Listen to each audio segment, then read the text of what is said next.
Luego, para el placer sexual, engendrar prole y saborear néctar celestial, el Señor manifestó el órgano genital, y por ello existe dicho órgano y su deidad controladora, el Prayapati. El objeto del placer sexual y la deidad controladora se encuentra bajo el control del órgano genital del Señor. Bueno, buenos días a todos, gracias por acompañarnos nuevamente aquí. Entonces, la clase de hoy vamos a hablar de sexo. Nos habilita aquí este significado según el Bhagavatam, según el Bhagavad Gita. ¿Qué es sexo? ¿Por qué en algunas tradiciones espirituales se lo demoniza al sexo? Acá no vemos en este significado que haga eso. Pero también, si el placer sexual, como dice este significado, es un regalo de Dios, ¿por qué hay tantas reglas para disfrutarlo? Un regalo es un regalo, ¿no? ¿Por qué el sistema Ashram? El sistema Ashram, vieron que en el Varnashram Dharma, o el sistema social védico, el sistema Ashram son los sistemas de los estados civiles que puede tener una persona durante la vida, y son muy estrictos en esos estados civiles, en el sistema social védico, el sistema del Bhagavad Gita, social del Bhagavad Gita, con respecto a respetar los estados civiles. Por ejemplo, una persona soltera es soltera, punto. No tiene relaciones. Una persona casada se le habilita a tener relaciones sexuales, y ya vanaprastha y sannyas no. Si es un regalo del Señor Supremo, ¿por qué no lo podemos usar en todos los estados civiles? Uno podría preguntarse. ¿Por qué hay limitaciones en los estados civiles en el sistema social védico? ¿Y qué papel jugaría entonces, si juega algún papel, el sexo, en una espiritualidad sana y progresiva? Bueno, eso es más o menos lo que podemos preguntarnos a partir y ver si nos da alguna respuesta este verso y significado. Bien.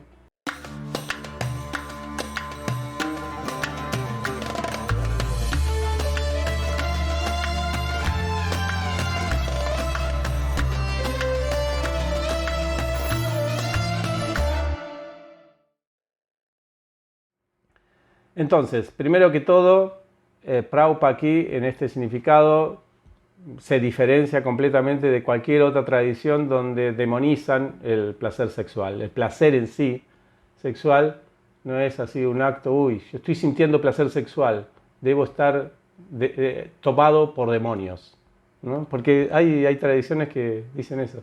Inclusive algunas dicen que si uno sueña con cosas eróticas es porque un demonio lo copó a uno, ¿no? Hay tradiciones que hablan eso. El cristianismo no es... estuve leyendo un poco, el cristianismo toma el placer sexual, o sea, también lo toman como un regalo de Dios, que debe ser utilizado adecuadamente y todo el asunto. O sea, ellos están más que todo en contra de, igual que en la tradición védica, ¿no? del sexo fuera del matrimonio. Pero a la vez, por ejemplo, hay algunas diferencias. En el cristianismo se niega de que los placeres celestiales, los placeres de los semidioses, de los ángeles y todo eso, tengan sexo. Porque eso es solamente tarea o es una ocupación, la ocupación sexual, así por disfrutar del sexo nada más, es una ocupación nada más de los diablos, ¿no? De los diablillos, de los seres así demoníacos. Nosotros no tenemos eso en nuestra tradición. Realmente el placer sexual es un regalo que se da a todas las entidades vivientes y de todas las categorías, tanto devas, semidioses, que son seres celestiales en este mundo material, como animales, como a seres demoníacos, ponele, y también a los seres humanos. El asunto es que es un regalo y cada ser viviente lo utiliza de distinta manera. Solamente el ser humano es el que tiene la responsabilidad de sublimar ese placer. Interesante. Los semidioses, por ejemplo, pueden tener placer sexual y ellos no están cometiendo, nadie los va a maldecir en los planetas celestiales, ni van a recibir reacciones pecaminosas por tener placeres sexuales en los lagos. Nosotros tenemos un montón de historias de semidioses disfrutando en los lagos tranquilamente y no hay ningún problema. Los sabios no se enojan porque los semidioses ahí estén disfrutando sexo en los lagos de los planetas celestiales. Nosotros, por ejemplo, tenemos la historia de Nala Kubara y Manigriva, que está en los pasatiempos de Krishna, donde Narada Muni maldice a Nala Kubara y Manigriva, justo que estaban disfrutando de placeres celestiales en el lago, Pero él no lo maldice porque estaban disfrutando de placeres sexuales, sino porque no lo respetaron a él. O sea, estaban tan embriagados con el placer y las bebidas embriagantes y todo eso, que perdieron su cordura y no se taparon, no hicieron un acto así racional. Pero no porque estaban disfrutando. O sea que el placer sexual en sí no está demonizado en ninguna parte del universo, como que es un acto que pertenece a una región de personas demoníacas. Eso no existe porque vemos en este verso que el placer sexual es un regalo para el mundo del Señor Supremo. Porque Él mismo en la forma universal, dice acá, ha creado, ¿no? Eso. O sea que no es para una cierta tipo de persona y para otra no, como si fuera una cosa pecaminosa. Ahora, en la forma humana de vida parece que hay una responsabilidad. O sea, no tenemos la misma, ni siquiera capacidad ni deber de utilizar la vida sexual como utilizan los semidioses o, por otra parte, como la utilizan los animales. Por ejemplo, los semidioses utilizan el placer sexual directamente para disfrutar, para ser feliz. Y ellos disfrutan de eso. Y igual que los seres que no son semidioses, sino que están en contra de Dios, también utilizan el placer sexual solamente para exprimir, explotar ese placer o ese regalo que nos dio el Señor Supremo. Es como decir, hablo del regalo y hago lo que quiero yo con ese regalo, ¿no? Ahora, la forma humana de vida, no. Eso es lo interesante, lo que dice este significado. La forma humana de vida, no, el sexo no es un regalito ahí que podemos hacerlo como queramos. O sea, podemos si queremos, pero ¿a costa de qué? Eso es lo interesante que dice aquí el significado. A costa parece de sufrimiento, de sanciones, de bajar nuestra conciencia. Por ejemplo, un semidios que disfruta placeres celestiales en los sistemas superiores, no necesariamente baja su conciencia, está haciendo lo que se hace en esos planetas.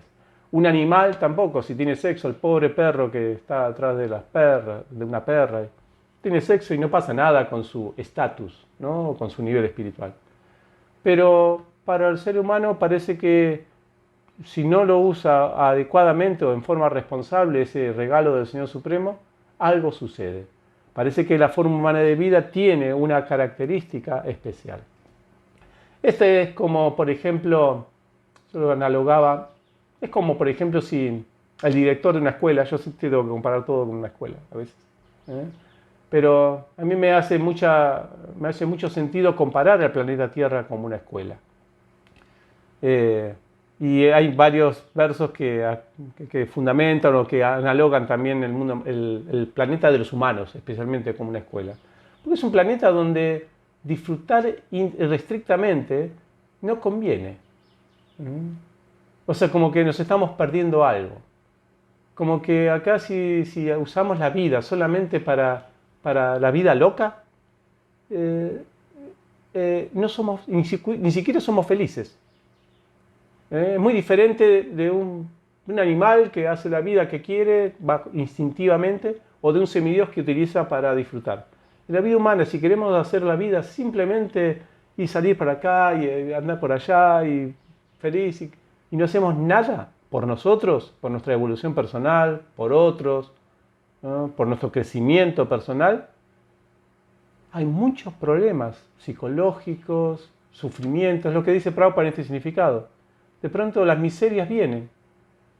Interesante, como que está programado la vida humana para que hagamos algo por nosotros, por nuestra evolución. Y no desperdiciemos la vida en solamente ser feliz materialmente. Hay algo ahí. Claro, alguien puede decir, ¿cuál es el problema? Soy feliz. Sí, pero siempre hay que hacer un deber, porque vieron que cuáles son las felicidades de los humanos. Ser exitoso en mi profesión, en mi servicio social, bueno, eso está bien. Lo que estoy diciendo acá es cuando uno quiere solamente no hacer ningún servicio social, ningún desarrollo personal y solamente satisfacerse los sentidos. Una vida humana solamente centrada en satisfacerse los sentidos sexualmente o todos los sentidos, lleva a una depresión tremenda. Va directo al psiquiatra. ¿Por qué? Si yo lo único que quería es ser feliz, ¿cuál es el problema de eso? Porque la vida humana no está para eso, este cuerpo humano no está destinado a eso. Por eso me gusta el ejemplo de la escuela. ¿Qué hay de malo que un niño en una escuela, Kalindi? ¿Qué hay de malo, vos que tenés ahí, los chicos? ¿Qué es lo malo? ¿Qué es lo malo que los chicos ahí se pongan con el celular a un jueguito, ¿no?, en el aula? ¿Qué hay de maldad en eso? No hay ninguna maldad. Pero ¿por qué Kalindi les va a sacar el celular o le va a decir algo a ese niño? Porque se está perdiendo algo mejor, que es la educación en el aula. Entonces, ¿y el celular quién lo creó? Imaginen que el director de la escuela lo haya creado, que le dio a todos los alumnos un celular para que se diviertan.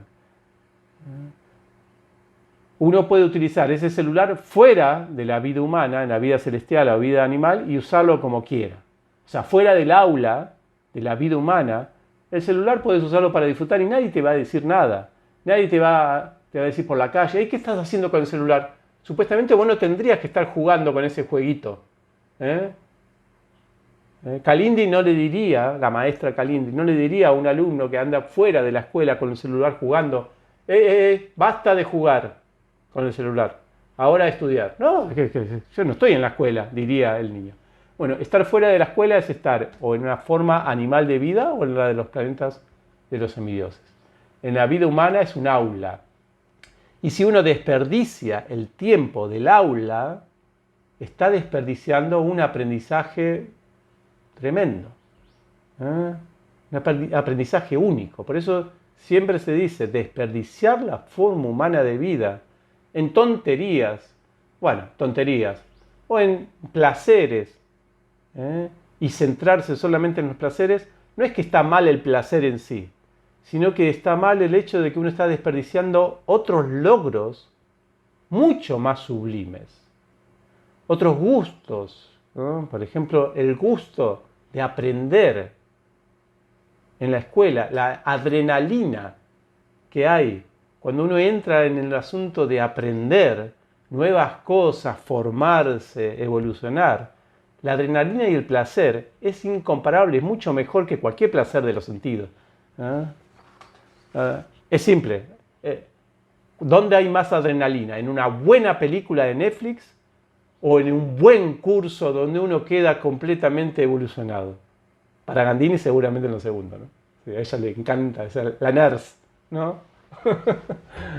Pero sí, eso es vida humana. La evolución de la vida humana personal nos permite saborear néctares mucho más elevados que cualquiera.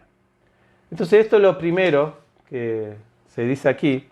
Tenemos el deber en la vida humana de lo que se llama sublimar. Sublimar es una palabra, hacer sublime algo. Se utiliza en psicoanálisis. A ver si lo tengo acá. Hay una definición. Sí, en psicoanálisis sublimar es transformar los impulsos instintivos en actos más aceptados desde el punto de vista moral o social. Es porque, bueno, el psicoanálisis no sale del asunto social y moral.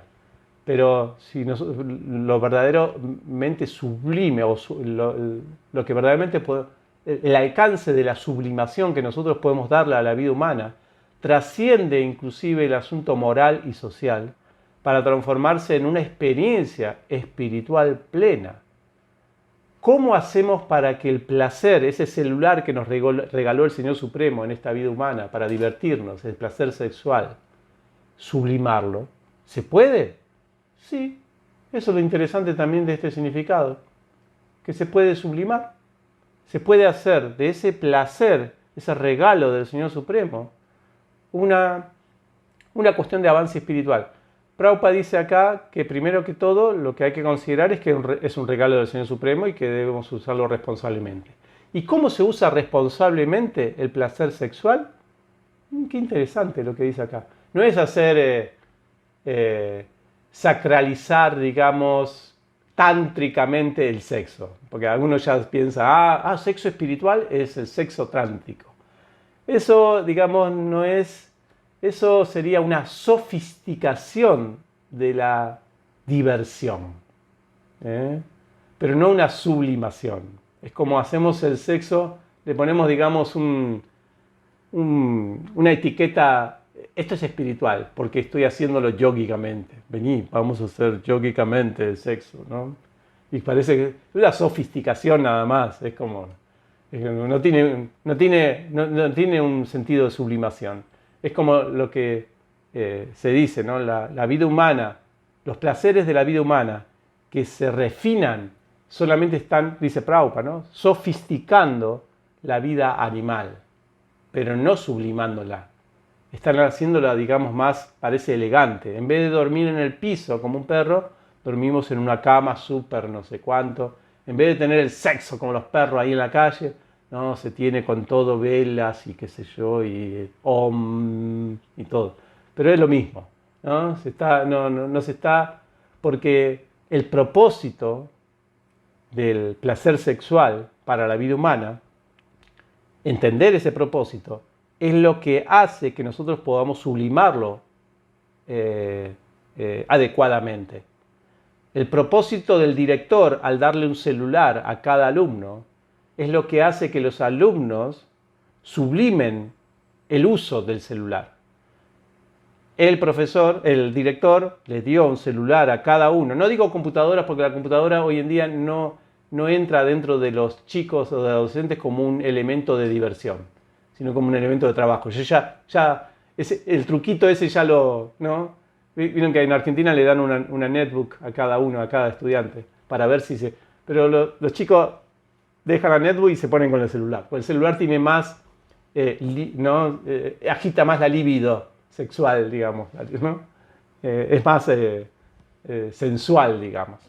Entonces, digo celular para dar el ejemplo este. Entonces, el director les dio a cada alumno, sí, el placer de usar el celular en clase, pero con un propósito, que puedan, mientras que se incentiven a aprender.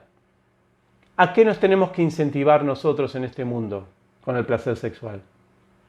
A buenas familias, a chicos educados. Prabhupada lo repite un montón de veces en este significado. La forma de sublimar el sexo es que nosotros, nuestros hijos, sean adiestrados en conciencia de Krishna. Ese es el interés del Señor Supremo. Quizá hoy en día no es tan importante el asunto de poblar el universo, porque hay 7.000 millones de personas, ya está, basta, no más humanos, ¿no? Pero quizá esto se nota más al principio de la creación. Cuando no había nadie, el asunto de tener hijos, los Prajapatis tenían una función muy importante, que eran personas que tenían sexo poderoso y podían tener muchos hijos. Entonces, en ese entonces el sexo era muy sagrado porque era una obligación tener hijos. Y no sé si hace unos 200, 300 años atrás también, el asunto de tener hijos era muy valioso. Daba oportunidad para bueno, quizás algo más social o más laboral, ¿no? Pero para Dios, el tener hijos tiene una función muy importante, que es darle oportunidades a muchas almas que desciendan y puedan ser entrenadas en el proceso de la liberación. Si uno utiliza entonces este regalo del Señor Supremo con ese propósito, uno está haciendo un acto muy bueno para el servicio del Señor. O sea, tener hijos y educarlos en conciencia de Krishna es la manera de sublimar la vida sexual según este verso. Bien, eso quería compartir con ustedes. Muchas gracias. Viva la patria. 25 de mayo. Uno más lindo que el otro, y su esposo era musulmán y escribió varios libros sobre no sé qué del corazón, algo así, muy interesante para entender las relaciones familiares, la relación sexual y entender todo en conciencia de Krishna aplicada, ¿no? Porque a veces es fácil decirlo porque vos y yo, por ejemplo, somos solteros, no tenemos hijos. O sea, no, yo soy soltera y vos no sos casado, pero no tenés hijos. Entonces es más fácil hablar de eso, ¿no? Pero en realidad una persona que realmente lo aplica es más fácil de entenderlo. Así que les recomiendo Krishna Nandini. Tiene varias charlas, están en inglés, pero es muy buena. Después me viene a la mente Daksha Kanya, que tiene a sus hijos re devotos de Krishna, los dos también. Ella muy religiosa en toda su preparación con sus hijos y se ve el fruto de esas acciones también. Así que estamos viendo así como lo que vos decís es aplicado, ¿no? Y después vemos personas que están perdidas, ¿no? Porque los hijos llevan un montón de energía también, no es que tenemos hijos y ya está. Entonces, Prabhupada decía que si uno está solo, uno puede dedicar 100% a Krishna. No quiere decir que lo haga, nadie que esté solo, pero digamos que tiene la capacidad de no estar distraído con otros. Si tiene una pareja, tiene 50% y 50% porque ya la mente está dividida. Si tiene un hijo, 25% y tiene 2 hijos, casi nada. Entonces, la energía mental que uno tiene va disminuyéndose. Ahora, si el esposo es consciente de Krishna, si los hijos son conscientes de Krishna, entonces es una diferencia. Pero si uno se desvía, no da tiempo. El problema no es que hay una maldad de fondo o que está pecaminoso, sino que realmente no hay tiempo para nada de eso. Entonces, imagínense con 10 hijos y ser consciente de Krishna, de ahí hay que aprender, chicos, de ahí hay que aprender. También Bhaktivinoda Thakur, ¿no? Que tenía tantos hijos y su conciencia de Krishna más elevada, imposible. Entonces, no hay que no tener sexo si uno tiene mucho deseo, hagan consciente de Krishna a sus hijos y está perfecto, pero aprendan de los que saben, no aprendan de mí, porque tampoco van a poder aprender mucho, No. solo teoría de alguna parte, pero aprendan de los que sí. Daksha es otro también, así que hay muchos ejemplos muy lindos en este mundo, así que gracias, para muy buena la. Buenísimo, gracias, Candini. Bueno, buenos ejemplos. ¿Algún otro comentario o pregunta? Hola, Hare Krishna para todos. Mahayogi de Uruguay. Ya tengo que ir a trabajar, pero tengo que aprovechar de hacer esta pregunta que hace mucho tiempo la tengo. En el caso de los matrimonios que están en conciencia de Krishna, ya cuando tienen una edad mayor, los dos, vamos a decir, ¿no? Porque el hombre es sexualmente activo hasta los 80 años, ¿no? Más o menos. Y la mujer ya no, digo, hay esa diferencia. Quisiera saber cómo es en ese sentido, digo, la posición de la mujer frente al hombre en ese sentido, porque no es lo mismo fisiológicamente un hombre que una mujer a los 80 y un hombre a los 80 o a los 70 o a los 60.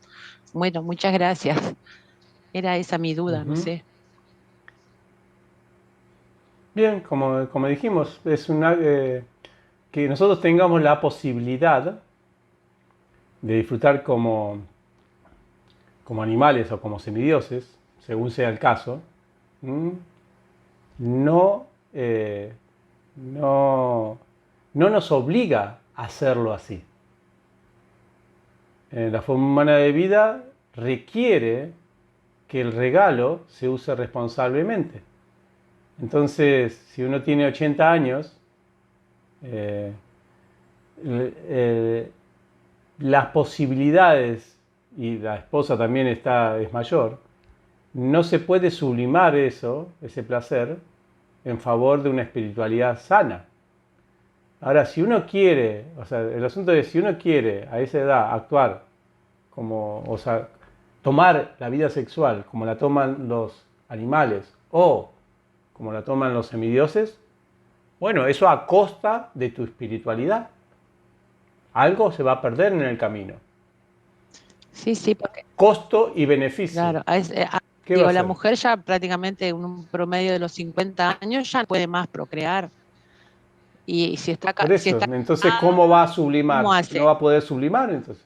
No se puede sublimar el y el hombre sexual. Por eso que... El hombre cómo tendría que actuar. Tendría que actuar, porque hay operaciones para eso. Conciencia. No, estoy bromeando. Conciencia de Krishna. Pero médicamente el proceso era, después de hacer la familia y procreaste, hiciste la familia consciente, entonces uno sigue un proceso, se supone, ¿no? En la conciencia védica, en la conciencia de Krishna, ¿no? en los Vedas.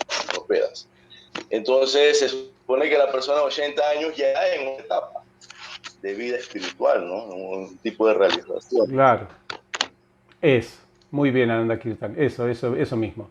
Si uno siguió el proceso adecuadamente durante la vida de saber sublimar el deseo sexual espiritualmente durante la vida de casado, cuando es joven, y entonces en base a eso pudo alcanzar un gusto por más una evolución personal que una satisfacción sensual, naturalmente, psicológicamente y corporalmente, cuando llegue a los 80 años, esa persona no va la edad misma y toda la experiencia de la vida lo va a llevar a que ¿para qué me voy a ocupar sexo a esta edad? Si hay disfrutes mucho más increíbles que yo puedo hacer, porque ya tuve la experiencia durante la vida. El asunto es cuando uno durante la vida no sublimó nunca el sexo y lo consideró solamente el sexo como un animal. Entonces va a seguir toda la vida haciendo sexo como animales. Y bueno, y tendrá, digamos, el cuerpito que, ¿no? Como dijimos en la anterior clase, el cuerpito que corresponda a esa satisfacción personal. Hay Nalini que Yo me quiero ir, me tengo que ir, y lo único que digo que a veces pasa que en las parejas una persona quiere y la otra no quiere, entonces eso se arma. Uno tiene más deseo de avanzar espiritualmente y la otra está más atapegado, entonces esas relaciones son un poco más complejas. Me tengo que ir, los dejo en buenas manos. Haribolito, gracias a todos. No, pero ahí lo mismo, ahí lo mismo. Si ahí eso, más bien, todos tienen satisfacción sexual porque aparte es un regalo y quieren abrir el regalito cuando se pueda y usarlo. Pero bueno, sublimar la vida sexual dentro del matrimonio también significa eso, crear armonía matrimonial para tener buenos hijos.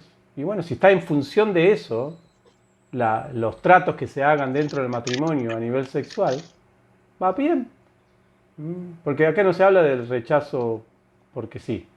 Ese rechazo, digamos, es la regulación funcional a que un matrimonio que permanezca firme y a que se puedan educar a los niños en conciencia de Krishna. No es per se el sexo malo, sino como qué finalidad uno le ponga. Entonces lo mismo pasa si uno tiene más deseo que el otro. Bueno, a ver cómo negocian para que esto no afecte matrimonialmente y puedan seguir produciendo hijos conscientes de Krishna. Nalini, sí, quería decir algo, que por ahí este tema es el que más preguntas saca a veces, porque todos quieren buscar esquivar cómo poder romper ese principio casi, ¿no? Porque me acuerdo que cuando uno empieza el camino de Bhakti Yoga o está en pareja o algo, es como que te mueve un poco el piso, porque dices, pero ¿cómo yo estoy en pareja o no estoy casada o lo que fuera? De hecho, hubo una pregunta una vez que hicieron a Charadeva de que cuando Charadeva dijo que se tenían que casar y dijo, pero ¿cómo? Hoy en día casarse casi que es como chistoso, digamos, como se ve en nuestro... Es muy más fácil separarse. Entonces, bueno, la cuestión es que me acuerdo cuando yo empecé la práctica de actividad, me habían dicho que como principio, digamos, como estado de Kali Yuga, lo importante era estar solo con una persona, que era muy difícil mantener incluso hoy en día que sea una sola. Entonces ya con que vos estés con una sola pareja se consideraba como que vos estabas dentro amparada. Ahora, Achareva es mucho más conciso, como lo decís vos, de o tenés para procrear o no tenés directamente el sexo. Entonces esto de sublimar, no es solamente las parejas tienen que sublimar, todos tenemos que sublimar, porque el que no tiene pareja no es que no tiene deseo, o sea, también tiene que sublimar de algún modo eso y no lo va a sublimar teniendo un hijo que sea Hare Krishna porque no puede ni siquiera, digamos, tenerlo. Entonces la sublimación va para todos los que tienen pareja y para los que no tenemos pareja, digamos, de algún modo el hecho de... Sí, claro. Lo único que la sublimación para los que no tienen pareja o no tienen relaciones sexuales que hacen con ese deseo, bueno, no pueden utilizarlo. El celular, ¿para qué lo quieren? El asunto es a ver, porque hay... Yo no soy muy de que hay un blanco y un negro, ¿no? O sea, el niño en el aula puede usar el celular para un jueguito, ponele. Y uno dice, uy, pero está jugando. Bueno, pero le dejo 5 minutos. Así descarga y entonces después hace la tarea. ¿Me explico? Entonces, todo hay niveles. Y de acuerdo a la intensidad, por ejemplo, mi señora está dando un tallercito ahí para un chico que no quiere agarrar la lapicera y escribir letras. Entonces lo que hicieron es dejarlo que traiga el celular. Y hace los jueguitos, aprende a escribir en el celular. Y de vez en cuando también lo dejan que juegue un jueguito, así completamente inútil el jueguito. Pero si no hace eso, no puede concentrarse después en lo otro. Entonces, a veces hay que negociar el asunto de nuestra conciencia e ir viendo. Pero el asunto es si hay un propósito de por lo menos ir purificándolo, ya está todo bien. El asunto es cuando se olvida el propósito. Entonces por eso digo, sí, está matrimonio, no matrimonio, y esos blanco y negro que a veces producen así cierto como, pero todo en la vida espiritual está lleno de puentes. No hay lugar, no hay en la vida espiritual, al menos el concepto del Bhagavad Gita, no hay situaciones donde uno dice, ¿cómo cruzo al siguiente lugar? Y no tengo nada. No existe eso. En ninguna propuesta védica no existe ninguna, como que hay que hacer el salto tipo Hanuman, y yo no soy Hanuman. No existe eso. Siempre hay piedritas que flotan, y uno dice, bueno, no puedo volar como Hanuman, pero voy pisando las piedritas, pero voy en el destino correcto. Siempre hay eso. El asunto es que eso no es caprichoso, o que uno no se quede en la piedrita ahí, ay, estoy cómodo en esta piedrita y no va a la otra parte de la orilla. Pero siempre el asunto es a dónde nos dirigimos, cómo nosotros trabajamos con nuestros desafíos personales y todo eso, y ya está, y ser sincero ahí. Después lo otro es más institucional. Sí, para iniciarse, si no está el contrato ahí firmado, y bueno, sí. Es una forma de regular, digamos, o de garantizar eso. ¿Está bien? Sí, está bien. Muchas gracias. Porque sí, yo, a propósito de eso, esto ya más, ¿no? Más metiendo. Pero yo conozco personas que son más controladas sexualmente en un noviazgo que en una soltería. Seguro, por eso estoy diciendo que no solo se tienen que controlar los casados, los que están solteros más solteros, porque parecía que bajamos línea para los casados, ¿no? Los solteros peor. Eso, y como vos decís, está bueno esto de autoconocerse y saber a dónde está uno, en el nivel que está, porque si no también existe la represión te lleva a cometer actos, por ejemplo, abusos o todo pedofilia, todo te sale por el tiro por la culata, hace uno, como la vida espiritual es progresiva, con avances, siempre con avances, sin quedarse en la piedrita. Sí, si sale por ahí es porque uno ya está enfermo, ¿no? Pero ponele, no es que ahora no tener vida sexual te vuelve un enfermo mental. Sale por otras partes, mejor. A veces sale por ser más histérico, más así como uno quiere en realidad satisfacer su sexo, digamos, y uno está reprimiéndolo y exhibiéndose, mostrándose, haciéndose lindo con todos, bueno, cositas así también. Hay otras maneras también, pero también, bueno, no vamos a hablar de eso porque eso es más freudiano, pero bueno. Si te gustó este video, por favor, suscríbete a este canal o compartí el video o comentalo. Ayúdanos a difundirlos. Podés unirte también a nuestro Patreon, donde podés recibir regalos exclusivos, materiales, videos, cursos que impartimos en nuestro campo. Nos vemos pronto. Muchas gracias. Un abrazo. Hasta luego.